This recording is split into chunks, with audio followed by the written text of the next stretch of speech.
Muito bem, são 9 horas e 50 minutos, como eu anunciei agora há pouco, estamos aqui nos estúdios com o pré-candidato a presidente da República do Brasil, Renan Santos, do Missão, faz parte aí do movimento Brasil Livre. Seja bem-vindo ao Rádio Interativo, que aliás ontem recebeu o prêmio de programa mais ouvido de Santarém através de pesquisa popular desenvolvido pelo Centro Universitário UNAMA. Gratidão aos nossos ouvintes mais uma vez. Antes de falarmos sobre propostas e os desafios do Brasil, eu gostaria que o senhor se apresentasse aos nossos ouvintes, à população de Santarém, oeste do Pará. Quem é Renan Santos e qual a sua trajetória e por que decidiu disputar a presidência da República? Seja bem-vindo, bom dia. Muito obrigado, uma honra estar aqui com você.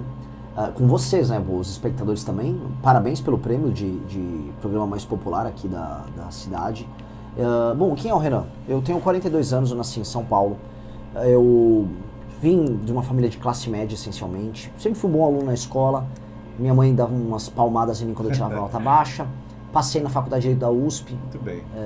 Aí não cheguei a tomar palmada que já era adulto, mas não concluí, queria ser empresário. E ali na faculdade eu descobri a política e descobri a necessidade de enfrentar aquilo que eu achava errado. Até que vieram as manifestações de 2013, não sei se você lembra, aquelas, não é pelos 20 centavos. Sim. Ali eu comecei às ruas e ali eu conheci os amigos que eu fundei o Movimento Brasil Livre em 2014.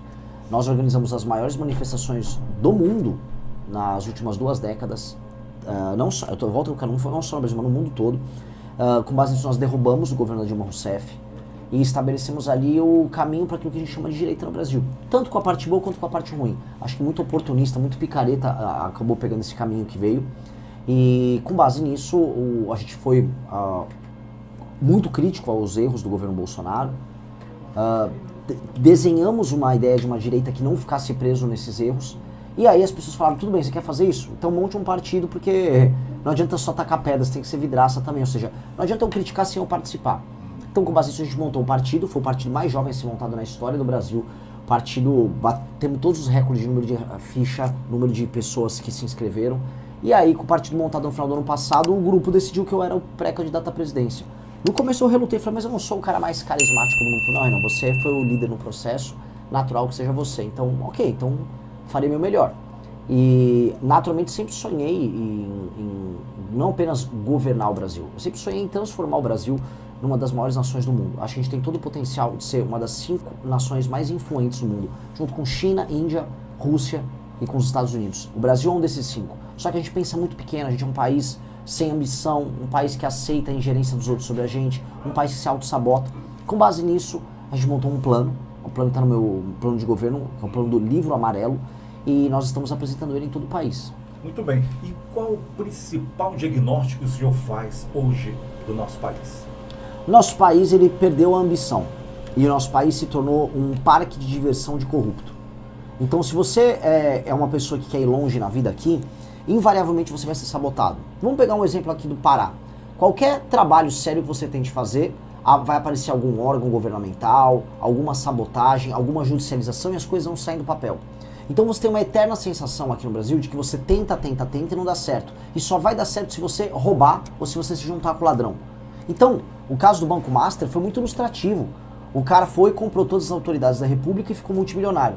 Agora, se você é um agricultor, eventualmente pode aparecer o ICMBio como interpretação sobre a terra que você está morando ou trabalhando há 50 anos, leva meia dúzia de boi que você tem ali e você vai ser tratado como bandido. Não dá para viver num país assim. Então, o modelo de país em que quem está no topo rouba, o resto não funciona e quem tenta trabalhar é sabotado, é um país que fracassa. E sim, o Brasil fracassou. As pessoas no Brasil não entendem o tamanho do fracasso. O tamanho do fracasso não tem que ser medido se, igual o malandro do Lula faz, não, você vai comer uma picanha a mais aqui ou ali. Você tem que imaginar onde você poderia estar e onde você está. Nós éramos para estar numa posição muito maior do que nós estamos e só não estamos porque a gente toma uma decisão errada o tempo todo. A população vota mal. Eu tenho certeza que tem parte da população aqui em Santarém que vende o voto para político. A população escolhe políticos errados. A população também é cúmplice no próprio erro. Então, para resolver esses problemas, a gente tem que despertar a população e trocar a política. Muito bem. Muito bem, para você que está ligando o rádio agora, nós estamos recebendo o pré-candidato à presidência do país, Renan Santos, conosco aqui no Rádio Interativo. É a primeira vez que o senhor visita a nossa região? Eu já vim ao Pará, mas a região não. A região é a primeira vez. Né? Muito bem. Então, você também pode fazer a sua pergunta, você que está em casa agora, nesse momento, tá bom? Vamos aproveitar, então, a presença aí do pré-candidato do Brasil, Renan Santos. Cite pra gente aí as 3 prioridades do seu governo, caso seja eleito. Olha só, as prioridades vão de acordo com aquilo que é mais básico pra gente. O brasileiro tem que conseguir pagar as contas sem se endividar e ele tem que andar na rua sem ser assaltado. Essas 2 coisas são essenciais. Então, para uma, a gente vai fazer uma reforma para cortar despesa do governo federal. Ontem, né, na verdade, anteontem saiu um artigo, uma entrevista, na verdade, bem bizarra, do novo ministro da Fazenda do Lula, falando o seguinte, falando que ele vai precisar cortar despesa. Ah, é sério? Quer dizer que no 4º ano do mandato do Lula ele está falando em cortar despesa? Cortar as despesas na época que a Janja viajava pelo mundo junto com o Lula, cortar as despesas quando eles taxaram todo mundo, não estava no cálculo, agora precisa. A Real sempre precisou. E a gente vai precisar cortar muita despesa, a gente vai arrumar briga com gente muito poderosa por cortar despesa, mas tem que cortar despesa. Do outro lado, eu vou precisar matar bandidos como se não houvesse amanhã. O Estado brasileiro precisa instituir aqui lei e ordem. E não tem lei e ordem no nosso país. Nós somos um país de anomia, em que a pessoa comete o crime e nada acontece. O estado do Pará está também no estado de anomia. Vocês são vizinhos aqui do estado do Amapá, que é o estado mais perigoso do Brasil, mas aqui tem uma cultura de banditismo, nem tanto ligada às facções, mas eu falo de banditismo local, perigosíssima. E uma cultura de impunidade, infelizmente, muito forte. Muitos brasileiros estão morrendo. Eu até dá meu celular aqui. Qualquer um. Aqui, ó. A regra para meu primeiro ano de mandato é: se você conseguir comprar esse aparelho aqui, um celular, e não se endividar, e ao longo do ano você andar na rua e ninguém roubar seu celular, a gente já venceu muito. A gente já melhorou muito a vida das pessoas. Porque significa que andar na rua vai ser seguro e que você vai poder consumir e não ficar quebrado, endividado. Ao fazer isso, a gente já abre o caminho para passar uma agenda de competitividade, para a gente poder trazer empresas de fora. Outra coisa que eu vou fazer, que é muito importante para cá, obras de infraestrutura. Porque se eu corto a despesa, os juros brasileiros abaixam. Quando os juros ficam mais baixos, preciso que todo mundo que está assistindo entenda. Juros baixos faz com que invistam. E as pessoas vão investir muito em infraestrutura. Aqui no Pará, vocês precisam de muita infraestrutura. Estou falando de conexões de vocês em termos de rodovia e ferrovia com o resto do Brasil. E aí, para fazer isso, vou precisar parar com uma cultura de ONG, especialmente ONG que não é brasileira, que sabota a obra e sabota o funcionamento das coisas. Imagina, aquilo que aconteceu na Cargill, aquilo é uma sabotagem ao país. Eu vou brecar essa sabotagem. Ao arrumar esses detalhes, eu falo que são pequenos detalhes. No meu primeiro ano de mandato, o resultado vai ser muito grande. A gente vai voltar a ver o Brasil crescer mais de 3%, crescer 3, 4, 5% ao ano. E ao crescer nessa velocidade, as pessoas vão perceber aumento de grana no bolso delas. Emprego, renda e grana. Muito bem. Aliás, a gente percebe que o país ele vive um ambiente de forte polarização política, né? Como o senhor ele pretende construir a governabilidade, promover esse diálogo entre diferentes setores da nossa sociedade? Tendo uma agenda. Você só consegue propor um diálogo com alguém se você sabe o que você vai propor. Se o presidente, imagina que o presidente da República é um vendedor.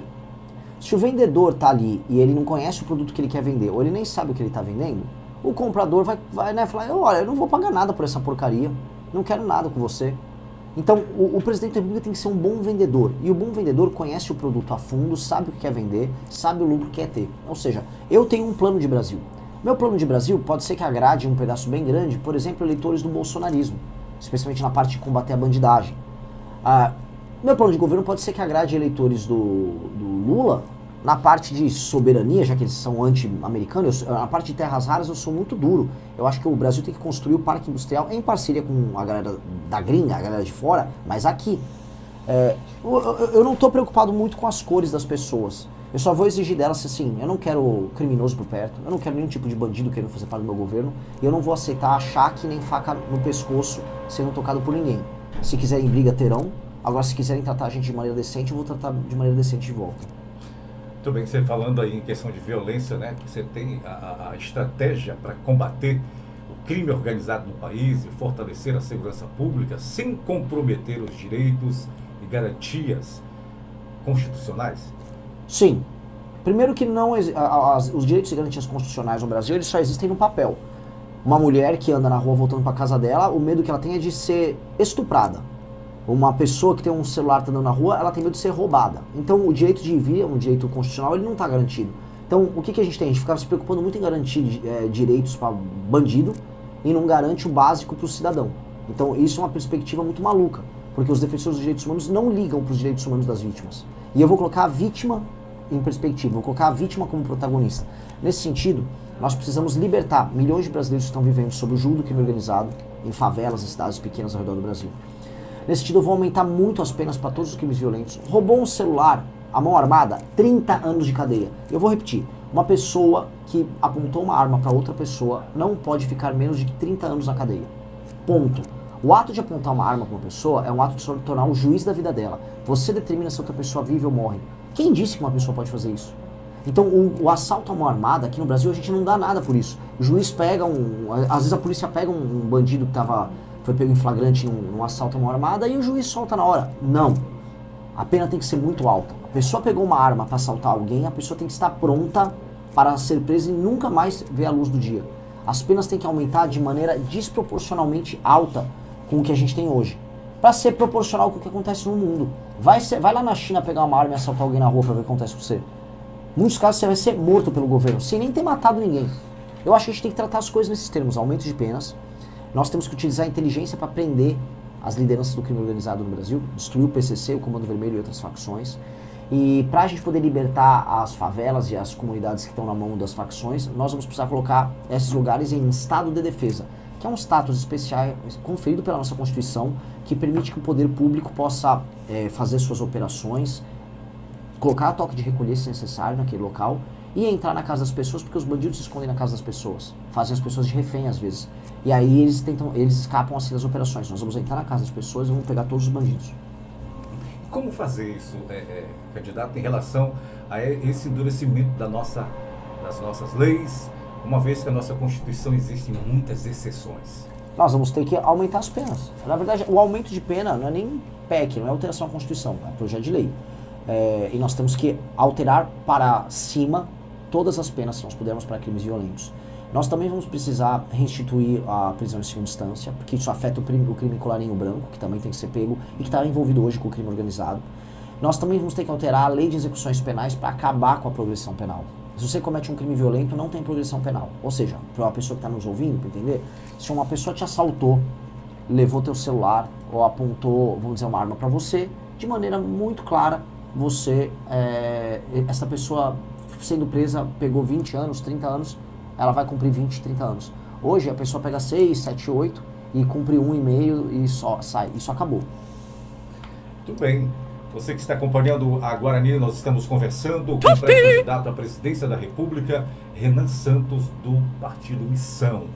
Nós estamos aqui com o ouvinte que pergunta o seguinte questionamento. O Pará é um dos maiores produtores de minério, mas toda essa produção é exportada e não há tanto retorno aos paraenses com aumento de renda. O que o senhor propõe para facilitar a verticalização de produção para agregar valores aos produtores e gerar emprego? Ótima pergunta do ouvinte. Primeira coisa que vocês precisam entender, tá? O Pará é uma colônia do Brasil.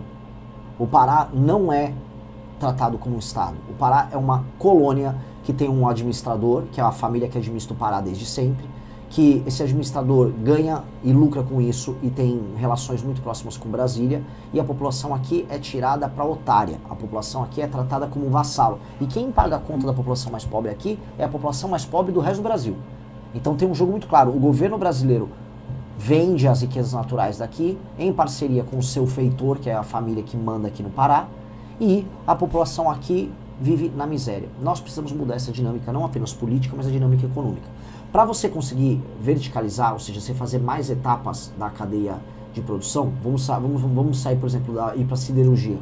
Você vai precisar ter energia barata, investimento em infraestrutura para escoar a produção, e você vai precisar ter uma agenda de competitividade que faça valer a pena instalar uma empresa aqui e essa empresa funcionar. Para isso, eu tenho que cortar gastos do governo para poder diminuir juros, eu tenho que fazer valer o licenciamento ambiental, eu tenho que investir em infraestrutura de energia. Vamos colocar aqui, a energia no Pará é a mais cara do Brasil.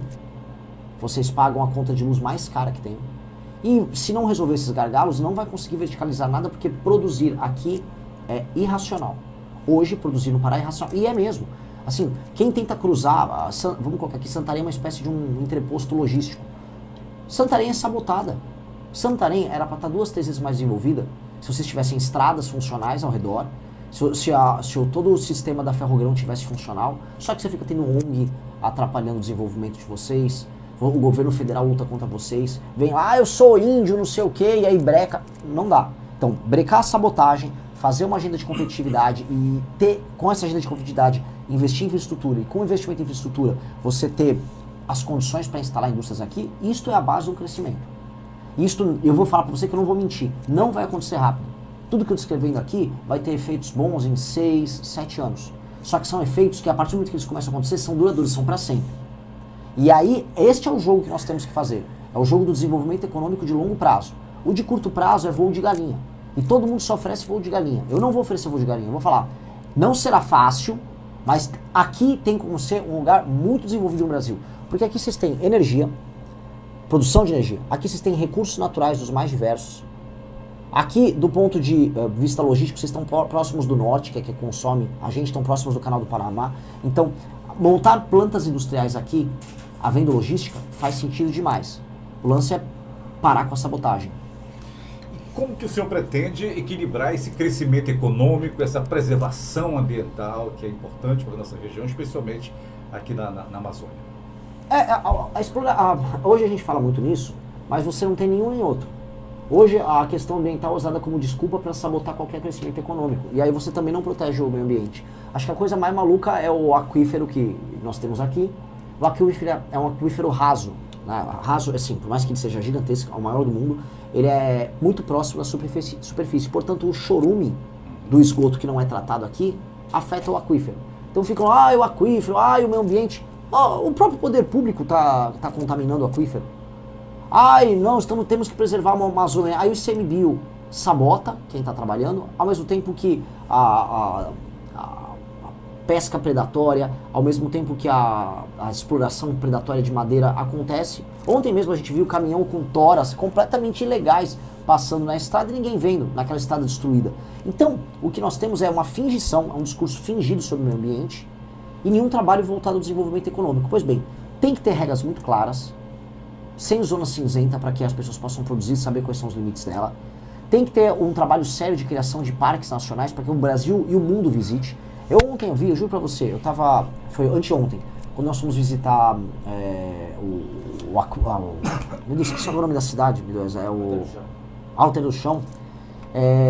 Turistas gringos ali. Só agora está começando a surgir uma infraestrutura para que as pessoas conheçam ali. Como é que pode os brasileiros não conhecer um lugar tão lindo? Então ali, os interiores, o turismo ligado também à fauna aqui, que é sensacional, isso é muito pouco explorado.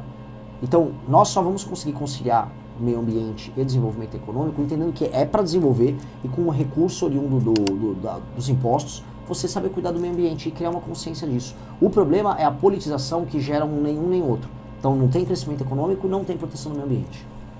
Muito bem, aqui o Tarcísio Oliveira, ele diz, o MBL ele perdeu vários membros. Como manter um time coeso, com a missão, agora que o partido atuará em todo o Brasil?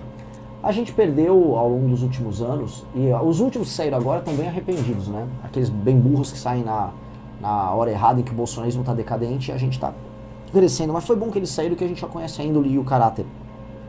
Acho que a gente formou muita gente oportunista. A gente está corrigindo os nossos sistemas de formação de liderança. Acho que a chapa que nós temos agora, né, com mais de 1000 candidatos para deputados ao redor do Brasil, já contempla um perfil que não é o mesmo que a gente tinha antes. E traições na política sempre terá, mas nós teremos cada vez menos. E agora com o partido político, a gente pode controlar muito mais, né? Não é agora fácil como era antes. Muito bem, para quem ligou o rádio, estamos aqui com o pré-candidato à presidência da República, Renan Santos, conosco aqui no Rádio Interativo. Agora, o custo de vida, a gente sabe que no Brasil aumentou nos últimos anos de forma considerável, né? Inclusive aqui o próprio Agenor, ele toca nesse assunto. E como que o seu governo ele pretende reduzir o preço dos alimentos, combustíveis e melhorar o poder de compra das famílias brasileiras? É possível isso? Definitivamente não é dando vale gás igual o Lula faz, dando energia elétrica supostamente de graça igual o Lula faz, ou falando vou te dar Bolsa Família igual o Lula faz. Quem está nos ouvindo precisa entender, seu poder de compra só vai aumentar se a atividade econômica aumentar e se o governo parar de cobrar tanto imposto das pessoas. Tudo é caro no Brasil, porque o dinheiro no Brasil é caro. Então, vocês estão nos ouvindo, entendam. A taxa de juros no Brasil é 15% ao ano, só a Selic. Se eu, além da Selic, falar o spread bancário e tal, as pessoas pegam dinheiro emprestado no Brasil por valores exorbitantes. Isto é impagável. Então não dá para você consumir nada no longo prazo, você comprar a prazo um carro, uma televisão, porque o carro vai custar o dobro do preço só de juros que você vai pagar. E do outro lado, você não consegue comprar um produto com valor correto, porque os impostos públicos são muito caros. Um celular no Brasil é um dos mais caros do mundo, os carros no Brasil são caríssimos. Isso também por conta da tributação. Como resolver isso? Cortando o gasto do governo. Tudo que o governo fala que está te dando é mentira. Por exemplo, aqui no Pará, vocês sabem, vocês pagam uma das contas de luz mais caras do Brasil. Pois bem, uma das coisas que faz que a conta de luz seja muito cara é que tem tanto programa social dando luz de graça para alguns setores e para algumas pessoas que quem está pagando a conta não aguenta mais pagar. Então você tem que não ter um ar-condicionado nesse calorão aqui, você às vezes tem que tomar um banho com o chuveiro, com a parte elétrica desligada, porque você não consegue pagar por isso. Você não consegue pagar por isso porque é muito imposto, é muita taxa. E aí, para você cortar imposto e taxa, não tem um remédio. Você vai ter que diminuir a despesa do governo. E não dá para ficar um governo dando as coisas para os outros como o governo Lula faz. E não dá para o governo Lula ficar mentindo para as pessoas, igual mentiu agora, no fim da escala 6x1. Ele mentiu para as pessoas. As pessoas caíram no truque achando que, eu vou trabalhar menos e vou ganhar mais. Desde quando isso existe? Desde quando isso existe? Tá tudo difícil a vida para todo mundo e ainda falaram para você, fica tranquilo que você vai trabalhar menos e vai ganhar mais. É mentira! O Lula tá comprando o voto das pessoas, enganando. O Lula é um estelionatário. É mentira isso. Você só vai melhorar a vida das pessoas, as pessoas só vão aumentar a renda delas, vão poder comprar mais coisas e serem mais felizes, com o governo cortando todas as despesas que ele puder cortar, e com base nisso, podendo diminuir o imposto e diminuir os juros. Aí você que está trabalhando, você vai sentir a diferença. Muito bem. Aqui, inclusive, alguns jovens estão em contato comigo aqui, e o que eu percebo é que eles estão um pouco desacreditados da política, né? Eles estão colocando aqui de uma outra forma, mas o que a gente resume aqui é que os jovens brasileiros, eles dizem que estão desacreditados da política. Como reconquistar essa geração que muitas vezes não se sente representada pelos líderes do país? De acordo com a pesquisa Atlas, eu tenho praticamente 40% dos eleitores jovens, dos 16 a 24 anos. Então eu não acho que os jovens estão desiludidos. Eu acho que quem está procurando um caminho está encontrando. Eu lidero, eu estou em primeiro lugar nas pesquisas entre os mais jovens. E isso é sintoma de um projeto que não fica só brigando. Sabe qual é o problema? A candidatura do Lula eu não sou o Flávio Bolsonaro, e do Flávio, eu não sou o Lula. Tá bom, nessa de um não ser o outro, eles são iguaizinhos. Eu estou propondo um monte de coisa gloriosa para fazer com que o futuro nosso seja glorioso. E os mais jovens terem um horizonte que dê significado à vida deles. A viver não é só consumir, viver não é só pagar imposto. Viver é saber que seu país faz sentido, viver é participar dos momentos históricos e falar, eu vivi aquele momento. Hoje as pessoas acham que elas são apenas escravas das circunstâncias, e não é assim. A gente vai dar um sonho para os brasileiros sonharem. Muito bem, aqui o ouvinte ele faz uma outra pergunta, ele diz que o Partido Missão terá, se o Partido Missão vai ter algum candidato ao governo do estado do Pará, alguma chance de ser o Kim, já que ele é filho de uma paraense? Verdade, a mãe do Kim é aqui do Pará, ela é da região ali próxima de Ananindeua, mas o Kim ele tá com o domicílio eleitoral em São Paulo, então infelizmente ele não poderia sair por aqui. Eu adoraria ter um candidato aqui, eu acho que vocês estão aqui na mão de uma oligarquia terrível, infelizmente nessa eleição eu acho que nós não teremos, porque simplesmente nós não formamos ainda as pessoas para ganhar eleições executivas. Eu não posso participar de eleições com alguém despreparado. Participar de uma eleição é uma coisa muito séria. Eu não quero marcar a posição. Eu quero que todos os pré-candidatos ao governo que eu colocava no pleito, eles tenham condição de disputar, ganhar e fazer uma gestão excelente nos seus estados. E nós não encontramos alguém ainda com esse perfil aqui no Pará. Agora, Renan, qual o compromisso público o senhor está disposto a assumir hoje, agora aqui para a nossa população, e que essa mesma população possa cobrar no final do seu mandato? No final do meu primeiro ano de mandato, você vai conseguir comprar uma coisa que você dá muito valor, o celular, sem precisar se endividar, e você vai poder andar na rua da cidade sem o menor medo de ser roubado, porque eu vou devastar o crime organizado. E eu vou fazer as reformas que vão tornar os produtos brasileiros baratos. Essas duas coisas vão tornar a sua vida mais fácil, porque vai ficar mais barata, e nós vamos fazer com que a vida do bandido fique mais dura, porque ou ele vai estar preso, ou eu vou matar ele. Então eu prometo para essas pessoas, eu não estou entrando aqui nesse enfrentamento ao crime organizado como alguém que, tá falando algo que é popular. Não, minha mãe foi sequestrada 2 vezes. Se eu pudesse, hoje, 30 anos praticamente depois, eu gostaria de estrangular o cara que praticamente torturou minha mãe. Eu não tenho perdão com esses caras. E eu quero vingar as vítimas do crime organizado no Brasil. Eu quero vingar as vítimas desses assaltos violentos, as vítimas que perdem o pouco que conquistaram por conta disso. Eu não tenho dó. E o brasileiro que fica mostrando, não, veja só, eu estou acima disso, é mentiroso. As pessoas estão cansadas de serem roubadas, de perderem a sua dignidade. O menino brasileiro, o jovem, ele está cansado dele não poder ganhar nada, não encontrar um emprego, enquanto o garoto que entra pro crime fica pagando de bonitão, de gostosão, comprando moto, saindo com as menininhas porque ele rouba os outros e tem dinheiro. A moça que é a moça correta, que não fica vendendo foto nas redes sociais, a moça que às vezes é religiosa, a moça trabalhadora, a boa filha, essa moça se sente injustiçada num país que dá valor pra gente como Virgínia, como Deolane. Eu sou a pessoa que vai vingar as pessoas boas. Eu tô aqui na prática para vingar as pessoas boas. A minha vingança pelas pessoas boas é a vingança que vai fazer com que as pessoas ganhem dinheiro e consumam, e não um vagabundo ganhar dinheiro e consumir. Que não vai ser político ladrão que vai ganhar dinheiro e vai ficar rico no Brasil, mas vai ser a pessoa que trabalha. Esta é a vingança. Eu estou cheio de imaginação e sonhos de um Brasil melhor, mas eu também sou consumido pela raiva da injustiça. E se você não tiver raiva profunda desses caras, você não consegue ir a lugar nenhum. Porque assim, eu tô rodando o Brasil de carro, eu tô cheio de dor no corpo, sono ruim, mas eu sei que assim, se não fosse essa raiva, eu não estaria fazendo nada disso. Vai ter um momento que se não for a raiva do erro, a raiva do errado, você vira só uma máquina que fica pedindo voto por aí. Eu não acredito nisso. Então o recado que eu dou para as pessoas é, eu vou botar meu coração, eu vou até o fim para fazer o que é certo. E as pessoas sabem o que precisa ser feito. As pessoas sabem o que é certo.